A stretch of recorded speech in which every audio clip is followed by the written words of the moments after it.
All right. Yo. You on? Can you hear me? Yeah. Okay. Yeah. Cool. Yeah. It all works out so well. Yeah. Are you using a new headset or something? No, not at all. Is it a new phone? It's the same new phone as last time, Kev. Okay. But you still have shade for my phone, man? Come on, man. Get over yourself. That should be the opening question. Like, how much shade are you going to continue to have for my phone? That's not entertainment, man. What up, y'all? You are live on Rap Sucks Radio with your homeboy Track Life and your fam, Kev Dakota. That is me. And we are thankful to have y'all listening and rocking with us. Shout out to, man, all of the listeners so far, man. It's been a pretty good first 27 episodes. Well, 26. Right. This is 27. Yes, so, it may go downhill quickly. So we are looking to fall off anytime. No, I'm just kidding.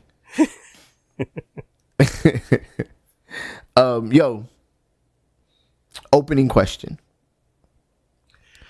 Fire away. This episode, man, looks like we have a couple of rap topics, which is, I guess with Rap Sucks Radio should happen, right? Every once in a while, yeah. Every 27 episodes. Every 27 episodes. So for those of you who do not know, not only did me and Kev work together for Timeless Music, a record label, but Kev also produced on my first record, Price I Paid. Yeah. Kev, are you willing? You're getting real personal now. Well, I just want to set it up. Are you willing to admit right here, right now, as you've worked with many people from Mike Shinoda to Razzcast to Mike Myers, the list goes on and on, that the greatest recording experience that you've ever had was your homeboy Track Life? Well, considering the fact that I never recorded Mike Shinoda, and Razzcast and Mike would be like, I know Kev, but we never worked together, then yeah, I think we can say that. Did I build your resume up like higher than it actually really is? Yeah, you were like a LinkedIn life coach for about 5 seconds there. All right, we'll see you guys on the other side, man. Hey, this is Sarai, and you're listening to Rap Sucks Radio. Trek Life and Kev Dakota? Word. What up, y'all? You are now on Rap Sucks Radio with your homeboy Track Life and your fan, Kev Dakota. And I want to just say one thing really quick. All right, I'm in. You are, Trek, hands down, by far, the best human being I've ever done a podcast with. And the only, and I want the entire world to know that. Right, and the only one. So thank you for that. Number one of one. This is so trash, yo. The a notable thing, really quick. No matter who you are, where you're listening from, we appreciate you. You can always check us out at rapsucksradio.com if you're, tuning in from Apple Music, etc. That leads you to our social media, RSR Podcast on Facebook and Rap Sucks Radio on Instagram, where we post clips of the show, links to the articles that we discuss, and, we kind of try to have a laugh here and there. So check us out. Yeah. Trying to spread the word. Yo, by the way, with respect to our listeners in Canada,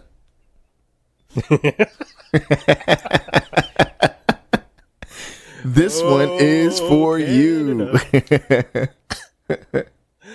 Oh man. Funny week in Canada. Justin Trudeau is out here tripping. Well, okay, historically out here. He was tripping in 2001 and beyond. Your man. Yeah, he's trying to be not tripping, and they said, "Remember that time you were tripping a lot?" It was like, yeah. So now, and then the other 3 times you were tripping. We're gonna talk about that this week. Right, for real. He's got like tripping layover, like just extra tripping. Yeah, man, your man rocking brown face makeup. Yeah. At a private school party where he was a teacher at the time, Kev. That is the most notable part about this. At that party, most of the time when people are rocking blackface or some form of culturally disrespectful costume, they are, a student. They're in college. They're paying for a private school education. Right. This dude was a private school teacher in 2001. Time has obtained a photograph of the incident, which a lot of you guys have probably already seen to this point or will see on the RSR podcast. It was at a Arabian Nights themed party. Correct? Did I get that right? Something like that. Yeah. Yeah, homeboy. Okay. He went. Kev, what's up with your folks, man? He went hard body. He went hard body. It wasn't just brown face. It was brown body. All of it. Hands. What was up with the uncomfortable hand around the throat, though? That was my thing. Yeah, I was like, wow, he like, homegirl went home. She was like, son of a bitch. She had his handprint. Oh man, I even think he like darkened his palms. Like he's out here really tripping. Pictures of this incident were obtained by Time Magazine. You cannot escape the internet. Yeah, you'll never escape the internet. It's a wrap. But then what? 2 more incidents popped up. Oh yeah, they were like, oh, you think that's bad? So your man had a fetish with putting brown and blackface on. That's I guess his favorite costume. My daughter, my oldest daughter, liked to be Disney princesses when she was young. Mm-hmm. So, and she was multiple types of princesses, right? One year she was this, the next year she was that. So maybe that's his thing. Maybe he just likes to be multiple other races. Like, well, that's the thing is that he also like.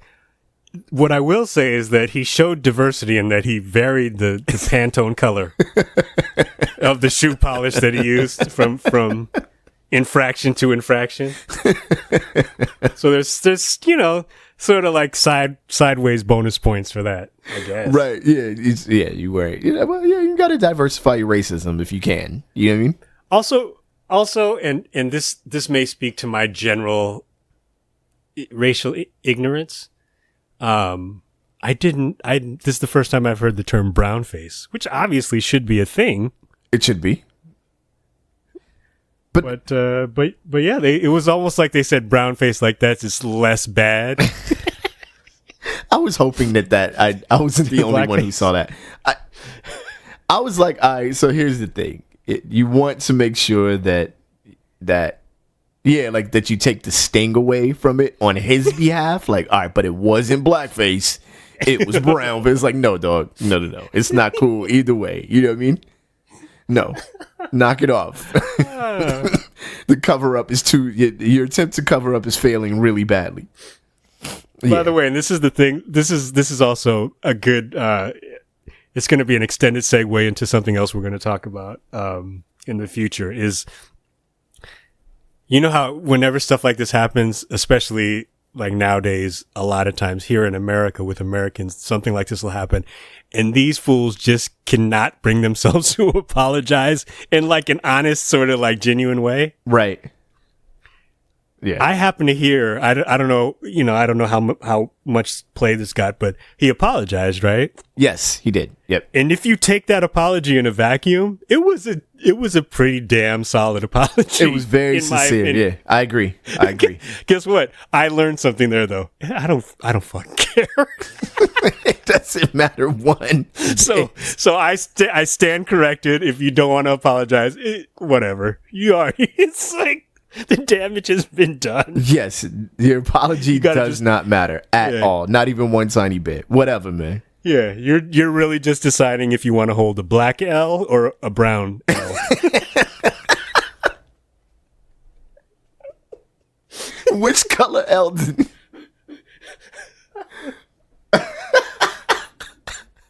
he got? The brown L, which is, just slightly less racist or uncomfortable for us than the black L, which might be, a little harsher. That's the Canadian L. What's the exchange rate? Right. Right? It's a kinder L, actually. You know what I'm saying? It comes with free healthcare. Yeah. But you know what though, man? What I'm starting to notice, and I'll throw kind of the Dave Chappelle. I watched the Bill Burr special. Yep. Sort of tying some of these things in where the liberalization, quote unquote, of media over the last maybe let's say since the Obama era has been pretty strong, right? I want to say that people were awakening a little bit more to, the treatment of others, et cetera, right? But now it seems like it's slowly starting to swing back the other way. Like when I look at the candidacy, how hard people are going on some of the candidates. I'm starting to see it swing like to where we're gonna do this. We're gonna fight the other way or try to bring it a little bit back towards the middle. No, you disagree? Well, no. You know what? I don't disagree. I think then what it is if it's a pendulum kind of thing, maybe yes, it's swinging back the other way, but eventually the place we want it to get. This is the thing. For many hundreds of years, the pendulum has been held in place on one side of the extreme exactly yes spectrum. Yes, with by brute force. So now it started swinging. And so if it's swinging back, eventually it's going to rest someplace where all I want, me personally, and obviously there's people who won't agree with this. All I want is for us to all see that, hey, we can all be just as, potentially be as smart as each other, given equal opportunity. We can all be just as completely fucking stupid as each other. given a microphone. Right. Yeah. Right. Or facial paint. Yeah, and so so try not to assume that by looking at somebody or hearing how they sound or, anything sort of more superficial than that they're going to be one way or the other, because we all have the potential to be real idiots. We do, yes. Let's try and get over some of that. You know what I mean? That would be ideal. But I think the idealism is starting to shift, and I'll tell you why. I'm having lunch with a coworker on Friday, right? Appearance of a white male, not necessarily a white male. I'll just put it that way. Okay. And he's explaining to me how NPR is starting to be a little too liberal for him. And he hates the words microaggressions, right? So I'm trying to explain to him, like, well, basically what you said. Well, things have been pretty hard swung in your positive direction for a while. And now it feels more harsh because no one's ever talked about you in such a manner. You've never had to be responsible for your words. You could just do and say what you want to do and say, right? Right. He's not the only person I've heard say that. Like I'm noticing even the defense from some of my peers that aren't white. For pro sort of the more conservative or more I can say what I feel like saying and people are just sensitive type ideology, right? Right. And I'm really curious of like whether it's gonna go.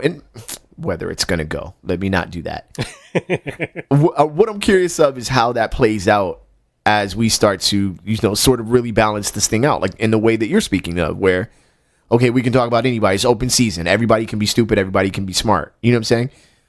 Right. Being that things are still not equal, I don't even think we can be equal on that end. I still think that, you know what I'm saying? It needs to be more geared towards us. Yeah. I think I'm right there with you. So this is the thing, is that there may be rooms where we can all walk in together and look like a Benetton ad. Did they steal your logo? Did they steal your logo No, too? not yet. Not yet. Okay. So we can walk into a room and look like a Benetton ad and have a constructive conversation that may get contentious at times, right? Right. But have a conversation that's sort of about trying to arrive at some sort of a truth that may be a slightly higher truth than we walked into the room with, and be like, that would be positive. But what folks who have not been subject to specific kinds of just straight up stereotypes and racism have to realize is that's a breath of fresh air, right, to us. Right. Yeah. We just came from 15 other places where it was just a given that it's like, when this guy walked into a bodega or that person walked into a liquor store, it's like they got treated a certain way that you didn't get treated that way. Right. When you got pulled over by the cop, you didn't get treated in the way that this person did. So you have to understand that there's certainly a context, So if you can't find it in yourself to come into that conversation and take into account that context, then you're not really going to be able to hear the conversation that's being had. And don't treat it like it's an irritant. If you don't want to treat it like it's a potential for you to learn something, then you're not going to learn anything. And if you don't want to learn anything, then I don't need to talk to you about it. Fair. It's okay. Yeah. That's cool. Yeah. But it's not something that we're trying to push so far until it gets irritating for you. It's like, that's not a concern. Right. Well, you also have to understand that if for those that listen to this podcast and subjects that maybe are counter your, persona or whatever, like, I'm not going to make you comfortable with the subject, right? If you're if we're talking about women's rights, right? I'm not trying to make every dude comfortable with what we're discussing. If the fact of the matter is that the rights that we're discussing are valid, they're reasonable, and they're deserving, you know what I'm saying? Right. Then I don't need to make you comfortable with that conversation. I don't need to soften it for you. You just need to accept that this is what it is. Period. You know what I'm saying? I've been listening to the last few episodes, and I'm like, every episode I'm getting on some sort of a soapbox about racism. I feel like it's kind of been coming up just in the topics that we discuss, but I also know that, at least me personally, I'll probably gravitate to those topics more. Right. So, and then I was like I sort of reflected on it in a way, like, is it too much? And then I realized I don't care. Right. I don't care. I agree. But I also feel like it's a conversation. It's like, okay, well, obviously, yes, I can say screw off. You can turn it off if you don't listen if you don't want to. And, at some point people might, but, it's a conversation that we kind of have because there is not an inherent understanding. Every week something's happening, and it's not because we are in a PC era or a woke era. It's just because it's like, oh, well, now you're getting called out for something you did that was stupid. It was stupid 20 years ago. Right. You just didn't get called out for it in a way that, people who happen to look like you or have the same background as you and upbringing as you might have said, like, you know what, that's not cool. And that's an excellent point. I think that's largely the point, overall, right? About this quote unquote woke era. It ain't woke. It ain't nobody woke. This ain't new. You know what I'm saying? This is just, okay, now you on the hot seat for it as much as anybody else. Look, and it still ain't as much as anybody else would be. You know what I'm saying? It's just more than it was before. And that's problematic to some people. If you could walk into a room and say whatever you wanted to say, like a lot of people used to be able to do, and I feel like for Californians, or you know what I'm saying, this might be a bit of a different conversation, because I feel like in Cali, this has been going on longer. You haven't been able to walk into rooms and just say what you want to say for a lot longer than this current, national era. Yeah. By the way, not that long. Not that much longer. Yeah. And, you still get away with quite a bit. But, yeah, I think that the fact that you need to be made comfortable with it is really more your problem than anybody else's. You know what I'm saying? Yeah. And that's, if nothing else, go ahead. No, that's sort of what I tried to express to homie. Like, this is your problem, right?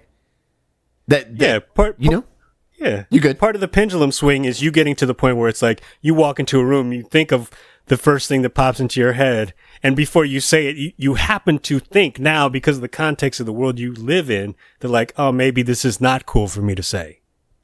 Now, there are certain parts of the country where you're going to look around and be able to say, fuck it. Yeah, I can say this all day. Yeah, exactly. And then there are places like, the so-called, the coastal liberal elites. When you walk into that room, you're going to keep your mouth shut. It's like, okay, cool.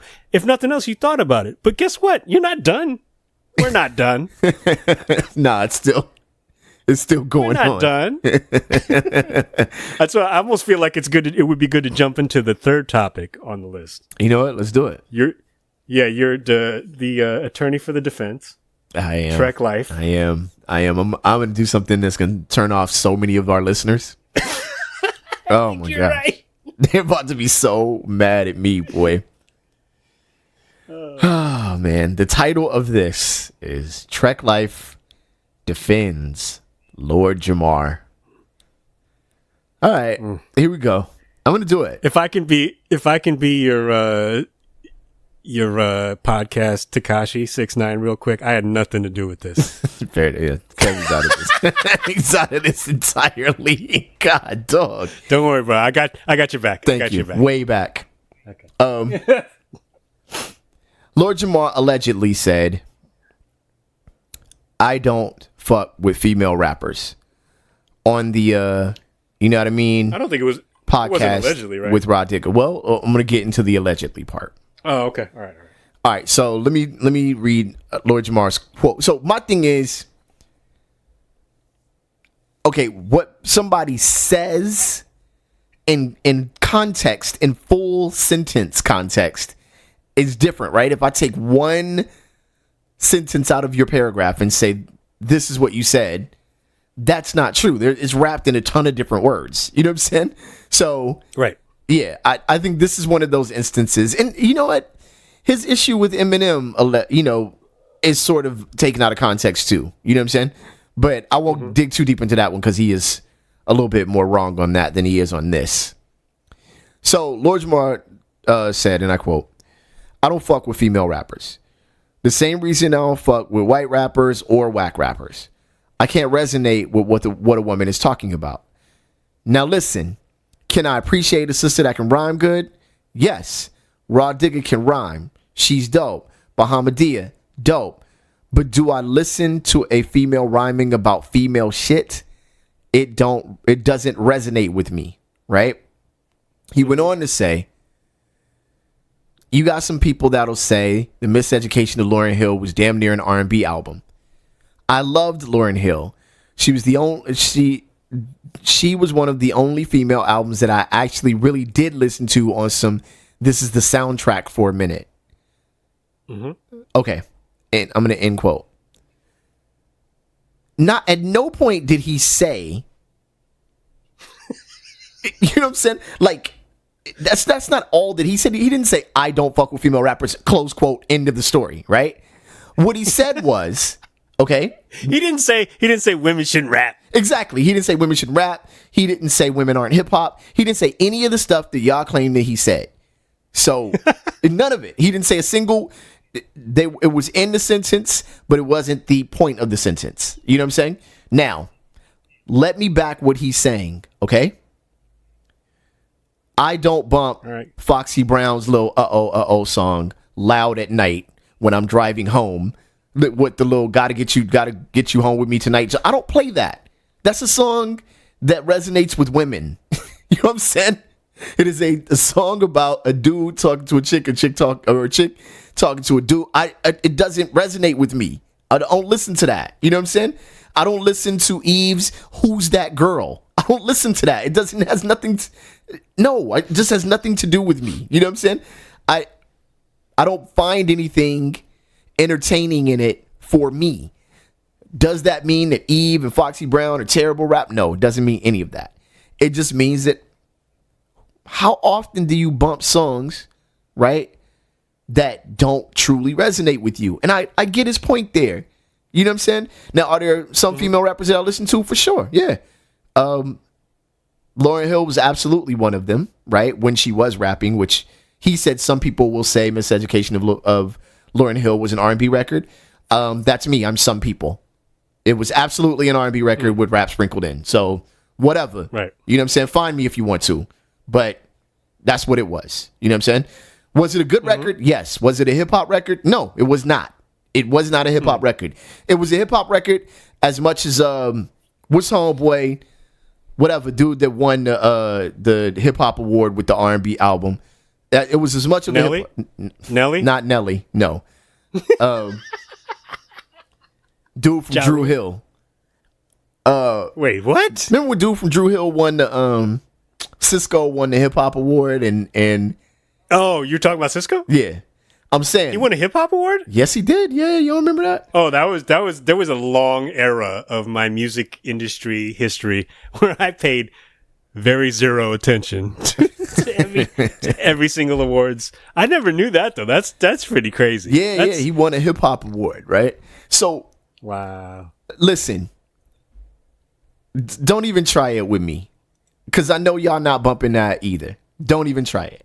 You know what I'm saying? And if you are, more power to you. It's just like not likely that you are. You know what I'm saying? And that's basically what he's saying. And I sort of agree with him there. Like, well, I mean, it doesn't resonate with me. To go as far as I don't fuck with female rappers, I think that was a little bit extra on it. But then he backed off of it by saying, like, nah, can you rhyme? Yeah, you can rhyme. Is you dope? Yeah, there's some dope female rappers. Just the subject matter doesn't resonate with me, and it doesn't. And I'm going to throw something else out there at you, and y'all going to hate me for this. Eminem is dope, but his music never resonated with me. But if you ask me if he's one of the best rappers of all time, yes, by far. Lyrically, he's one of the best.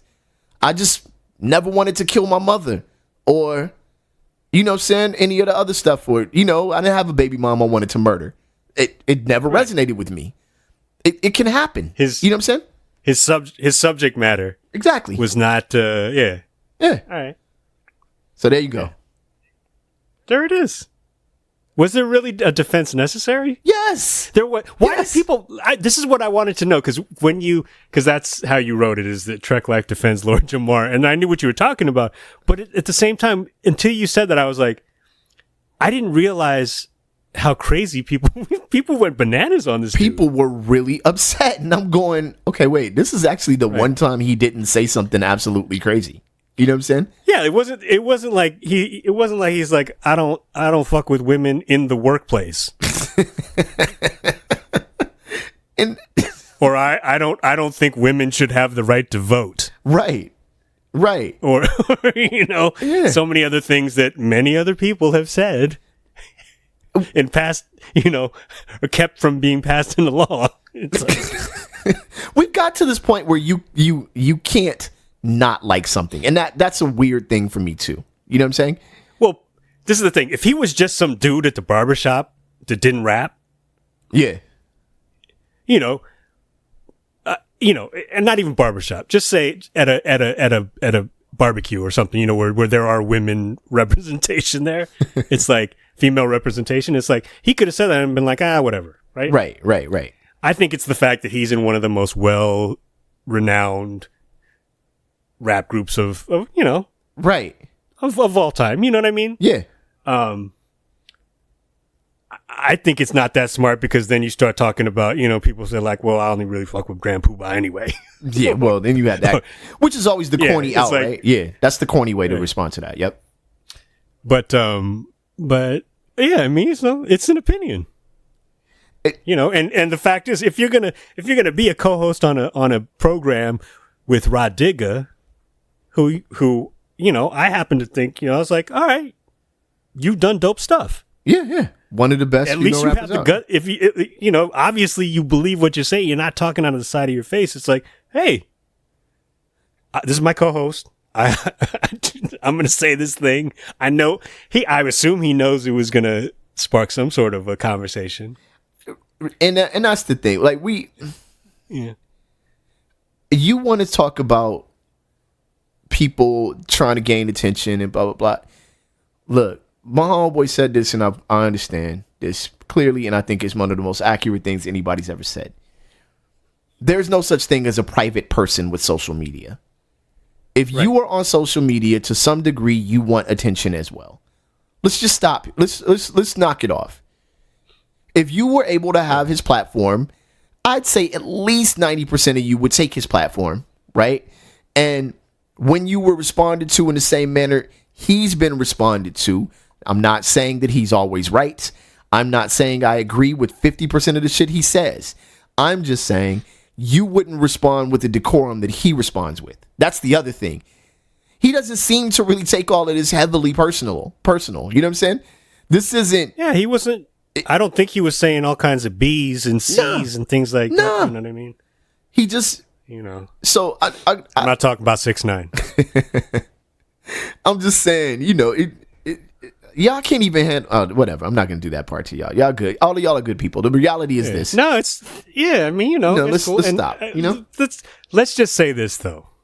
I'm going to say a couple things. All right. First of all, my co-host is somebody who does not like pizza. Hates it. I hate So pizza. right away, you know, I have learned to coexist with somebody who holds an incorrect opinion. An objectively incorrect opinion. Listen. So we can all sort of live and coexist in the same world. Also, yeah, he called out M, and it's like, if, you know, and so M gave his little subliminal, right? Threw his little subliminal back. Listen, fellas, nobody wants to see y'all battle. Nobody wants to hear that. Nobody cares. And Lord Jamar's not the type of rapper anyway. So what does it even matter? Exactly. The last time I saw Lord Jamar on screen, he was on Law and Order. It's not like dude doesn't get it. Like, we all get it, man. We all understand what this is. He's from Brand Nubian. Have you listened to a Brand Nubian record? None of this is all of this is shocking to you after listening to Brand Nubian? I've been listening to Brand Nubian my whole life. You know what I'm saying? Mm-hmm. It's not shocking. So, you know, I don't know. But this one kind of got me because I was like, well, but y'all don't either. You know what I'm saying? I mean, most of y'all don't. Like, y'all don't either. You just don't. I mean, you might listen to Raw Digga, but Raw Digga, her content is not like a lot of other, you know, women rappers' content. You know what I'm saying? Now, this is the one thing I will say. Did he say this like around the time when Rhapsody dropped her album? Did it have anything to do with that? Because I didn't listen to the whole, you know, program. I barely read about it. I just saw. I was like, oh, okay. So he said something that people don't like again. Again, right, for the 100th time.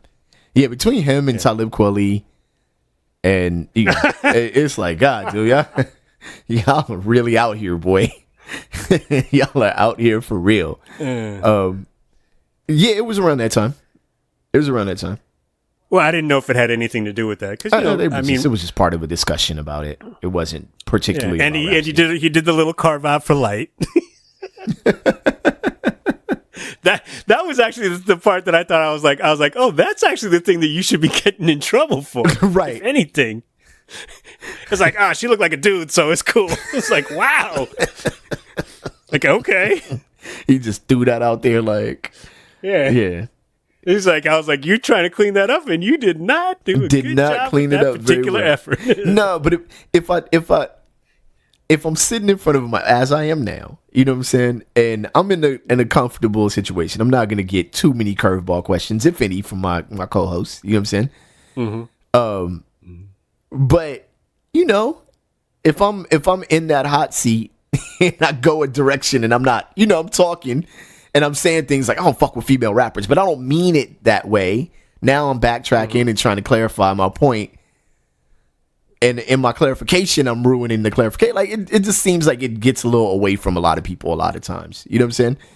And with regards to Brand Nubian's pedigree and their message and who they are, a lot of what he says just, it makes perfect sense to me. Like, oh yeah, that's, you know what I mean? That's exactly what he's going to say. In the context of what? Of punks jump up to get beat down, or just knowledge of self MCs, or yeah, you know what I'm saying? Like yeah. I just can't see him listening to, you know what I'm saying?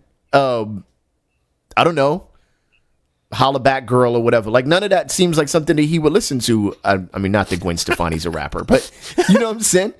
It just doesn't seem like. I mean, I wouldn't listen to it outside of MCing over it, but at a club. But I don't get in my car and be like, I don't turn that up. You know what I'm saying? I think the last song that I really bumped like that I was like, all right, well, you know, this isn't really about me per se, was probably Unity by Queen Latifah. Like I was like, all right, this song is dope. I could listen to this even though this is, you know, more about women than it is about me. You know what I'm saying? But the immediate song that came to mind was the little Foxy Brown joint. Because I distinctly remember turning it off every time it came on the radio. Like, word, this is cool, but no, I'm not gonna. Yeah, but Foxy, yeah, I mean, but that's the thing. And that's kind of what he was saying. Is like, you know, like, yeah, are there female artists who've had joints? Yeah, yeah. Like Foxy. Oh yeah, I still bang that. That joint's fresh. She had a lot of fresh joints. And there are, like, to me, I mean, honestly, if you're a Fugees fan. She had the dopest verses. She did.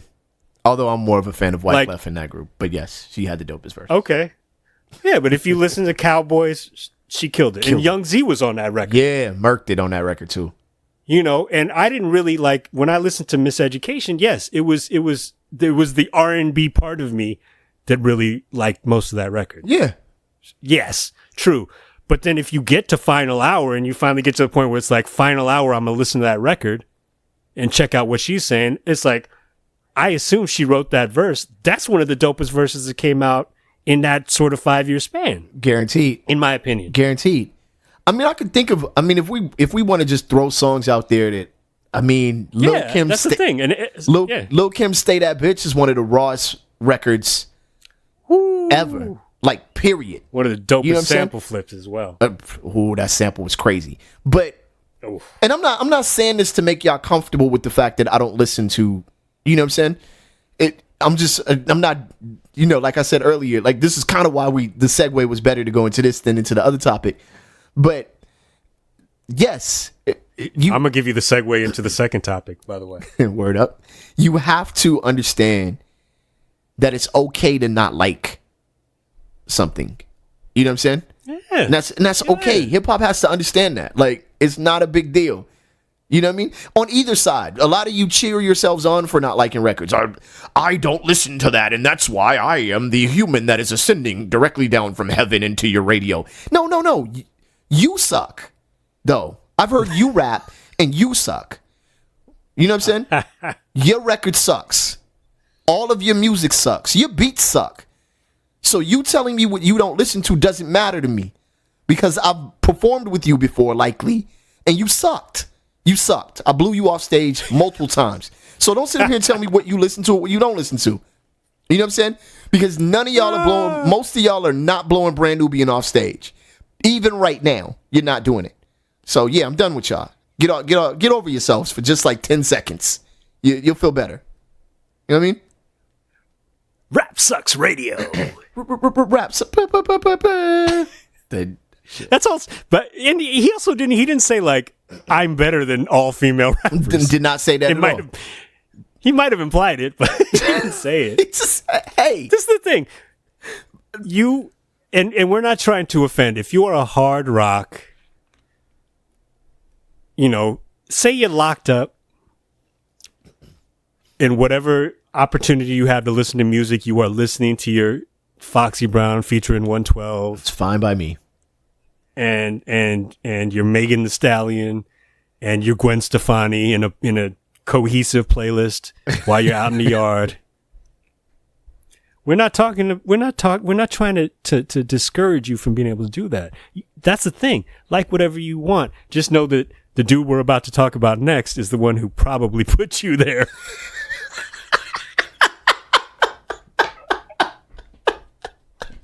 He probably did. man. Oh, this dude is bugging. He's tripping. Oh man, Tekashi Snitch 9, son. Snitch 9. This dude is out here telling. I mean, 3 days worth of telling. He been telling for 3 days straight. Man. You know what I'm saying? He's the brown face Whitey Bulger. Wait, no, you're wrong. There's so many colors on his face. It's not just the brown face. The rainbow face Whitey Bulger. No disrespect to our LGBTQ community. Oh my God. He's literally rainbow faced. Yeah, I think we might have to educate, because as far as I could tell, you were not paying a lot of attention to this dude. I never really have, and I've excuse me, I've heard, he pops up on radars quite a bit. Now, what I did learn today, before we even get into this, is a punchline I'm gonna throw out early. I did not know that he also was abusive towards his girl or his child's mother or whatever. I didn't know that. I just learned that today. So, he's bananas. All right, so he a wild dude. Wild dude. Got locked for I think initially because of some crazy stuff he did with the 13-year-old girl. Okay, so some of this is coming back to me, but I think I just that's the thing. Dude from memory. He's done so much wild shit. I'm like, wow. His resume is crazy. So, oh my goodness. But this is the thing. You could clearly see now that he was doing this because he felt comfortable that nobody could touch him. You know what I'm saying? Right. And this is the thing, man. you got that pit bull, right? And you think you got control. You think you're controlling you're walking the pit bull, but the pit bull's walking you. And one day, that motherfucker turn around and get to snapping on you. What you gonna do? You know what I'm saying? Mm-hmm. And I think that's the case here.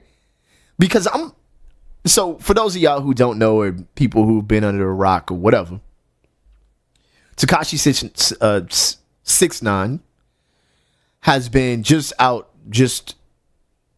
being just snitching.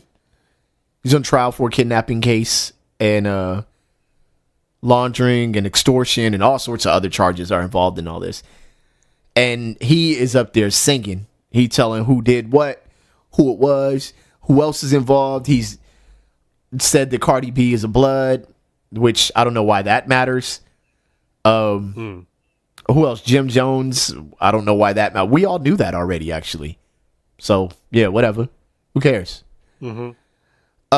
But in all of this, since I haven't followed it, what I did not know was that dude was kidnapped by his own gang. Kidnapped and robbed by his own gang. Yeah, and you know how many artists out there, rappers, and some R&B artists as well, who want to think they're hard, have had the same thing happen to them. Got snatched up. Maybe they didn't get thrown in the trunk. Same thing happened to them. But guess what they didn't do? They didn't go and get their dumbass arrested. They didn't. And they didn't go and talk to a bunch of court reporters. They did not. And judges. They did not. And I'm going to say this right now. I seem to be on the other side of a lot of subjects. I don't know. Maybe they was wrong about that one. Let me read this for you real quick. On his final day of testifying against members of his former gang, the rapper known as Tekashi 6ix9ine, or 6ix9ine, reprised for the jurors how he escaped from a car that had been used to abduct him, then dashed through the streets of Brooklyn and threw himself into a strange vehicle while begging the driver to speed off or else I'm gonna die. He said this, the New York Times reported that. What? Yep. What? Listen. Extortion, money laundering in music is as old as music, man. Like, you know what I'm saying? This is nothing new. As a matter of fact, a lot of people we know I mean, look, I don't want to get into it like that. But I'm not indicting anybody that we know personally. What I'm saying is a lot of people we know have signed deals with a lot of major labels, and a lot of those major labels, when you get to the top, are hiding money for somebody. Like, you know what I'm saying? That's just how this works. You know that not all this money is clean. And that's the end of it. Many stories, none of them I know of personally, about the mafia being involved in music. I once had an engineer. He was like a reggae artist. That dude was terrified of the mafia, like terrified.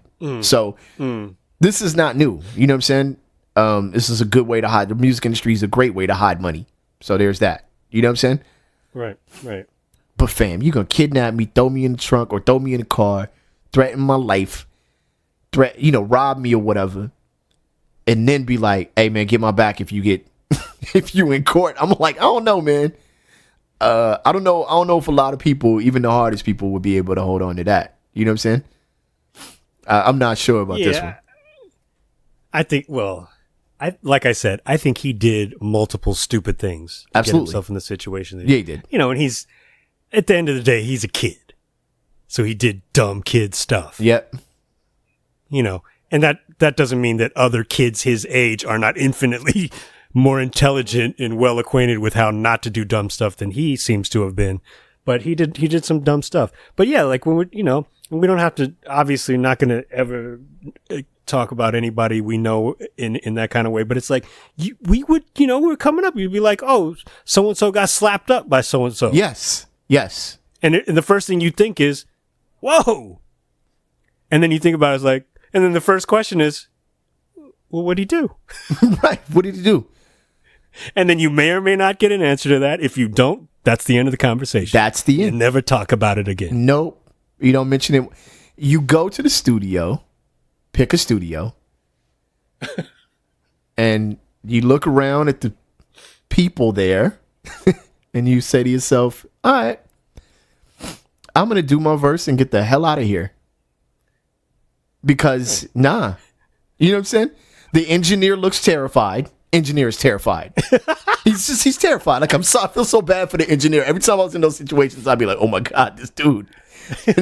Like, yo, poor guy.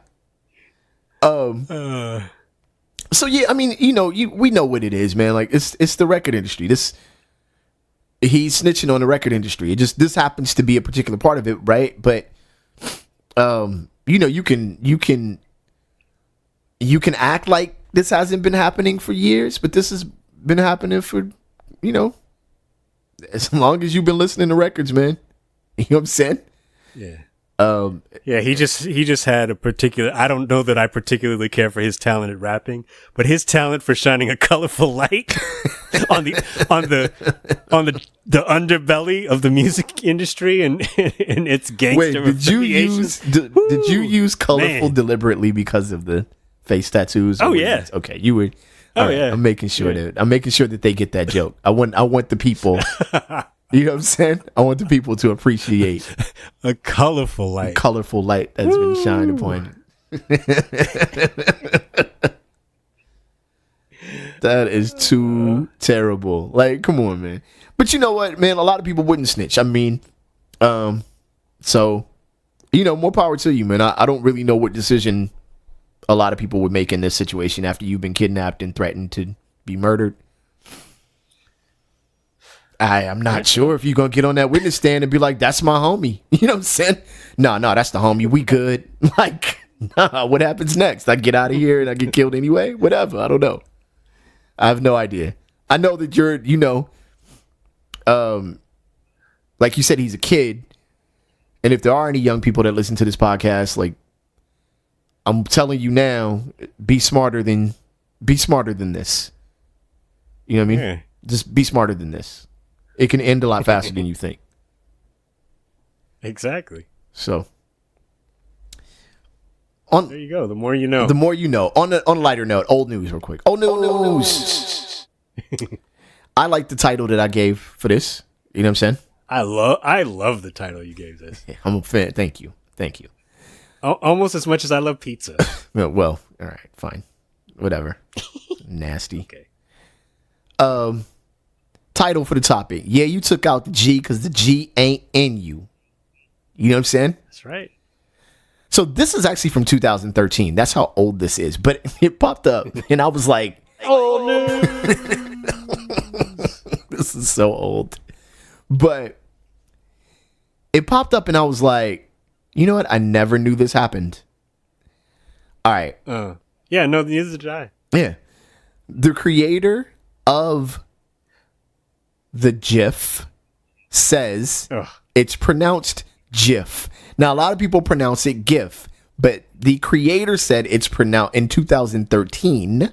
He said that it's pronounced GIF, and this is what he said. Steve Wilhite, this is the creator of the GIF. Yes, I'm saying it like that. Mm-hmm. While accepting a Lifetime Achievement Award at the Webby Awards, told the New York Times how annoyed he was at the debate over the pronunciation of GIF. The Oxford English Dictionary accepts both pronunciations, he said, in quote. Mm-hmm. They are wrong. It is a soft G pronounced GIF. End of story. I'm rolling with Steve on this one. You my folks. You know what I'm saying? Steve, it is not GIF. It is GIF. You heard it here on Rap Sucks Radio. Wait. 6 years later. Is that what... have you always called it a GIF? I don't even know, Kev. I just kind of wanted to take a side on it. I think you're being a soft G.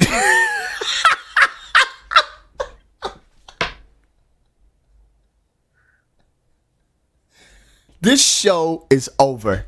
All right? Wait, you got to give him the source of this article, because that was also gold. Oh, yeah. As far as I'm concerned, you over-delivered on this entire section of the show. Okay. So the source is Gizmodo. Or I don't think it's pronounced that way. Or if we follow pronunciation protocol, Gizmodo. Oh, you want to call pizza nasty, you dirty.